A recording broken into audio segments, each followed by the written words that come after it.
past few years, Earth Week programming on our campus has become synonymous with buddy activities. From painting trash can corrals, planting gardens, and building birdhouses, to planting saplings across the Crocker Conservancy, these fun activities have provided wonderful leadership opportunities and helped build our school community.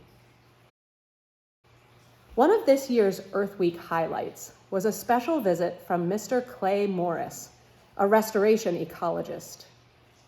He led a group of second graders and their sixth grade big buddies onto the Crocker Conservancy for a foraging walk. On this beautiful sunny spring morning, students hiked the nature trail, and all along the way they discovered a variety of native and invasive plants that we can eat.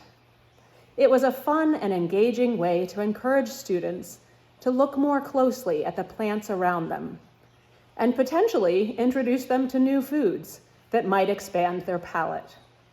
By learning about different edible plants, students also gained an appreciation for the interconnectedness of nature and the crucial role that plants play in our food web.